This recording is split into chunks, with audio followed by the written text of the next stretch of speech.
It takes a lot to mend betrayal. And for Donald Trump, it's absolutely critical to ensure that he does not have to walk down that path. His Gulf allies at this point fear betrayal. And given all that the region has endured already, it is going to take a lot to reassure them. And that's exactly the mission that the U.S. Secretary of State Marco Rubio was assigned. He may have understood the assignment very well, but how his allies grade him in the Gulf will determine a lot for America and West Asia. A lot is at stake. Will this mission succeed for America and its Gulf allies? A lot depends on that. It's a major challenge as Marco Rubio wrapped up that West Asia trip aimed at winning over regional partners with deep reservations about the preliminary Iran accord. What exactly was Rubio's message to Gulf allies? Simply put, any deal with Iran would take their interests into account. But then will this attempt at reassurance work? It remains to be seen. Rubio has for now said Washington was seeking enduring peace with longtime foe Iran that would not come at the expense of the security of allies in the region. He was speaking at a meeting of Gulf Arab foreign ministers in Bahrain. The meeting of Gulf Arab foreign ministers in Bahrain, which is, remember, home to the U.S. Navy's 5th Fleet. The thing is, many of the allies see the deal as too soft. And speaking in Kuwait, for example, Rubio had this message of reassurance. Listen to this. We want them to know, and we want to reiterate and begin to talk to them and engage them on conversations about every decision that's made with regards to this negotiation. We're not going to do anything that undermines the security of our allies, our long-standing allies in the region. After coming under Iranian attack during that conflict, the allies, of course, have serious concerns and also a lot of expectations. Rubio has said that Gulf allies shared some very serious concerns and that they wanted to be informed of every step of the peace accord, which includes provisions on Hormuz, which then brings us to some of the key issues around which some of these concerns revolve.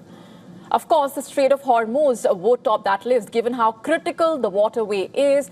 Rubio, remember, has said if Iran threatens or blocks ships in the Strait of Hormuz, then, quoting, we are going to have a problem.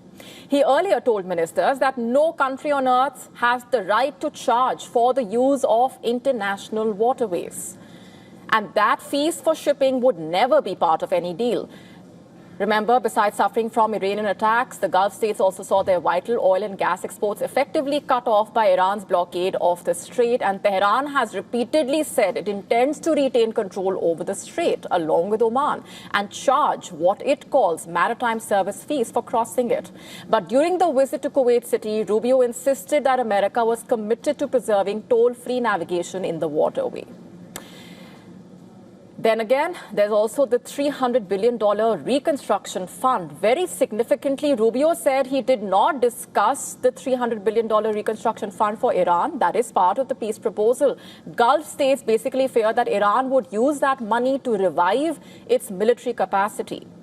The draft agreement reportedly including no limits on Iran's ballistic missiles, also provisions that could expand Tehran's regional influence and control over critical oil shipping lanes is also a source of concern, reportedly. It's important to point out here, as far as nuclear inspections are concerned, Donald Trump said on Tuesday that Iran had agreed to nuclear inspections into infinity, quote unquote, while Tehran said it had made no such concession in the negotiations. The two countries which ended that first round of negotiations in Switzerland have also offered conflicting accounts about financial incentives for Iran, control of the Strait of Hormuz, also Israel's parallel war in Lebanon. And for Rubio, this was basically a trip aimed at reassuring the wary regional allies at a very crucial point.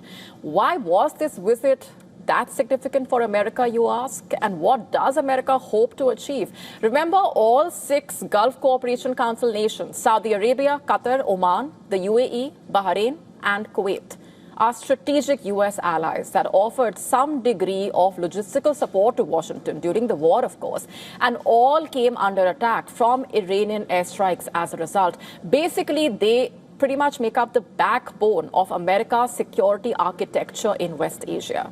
And any countries rethinking their security relationship with America would have a significant impact on U.S. military strategy in the region.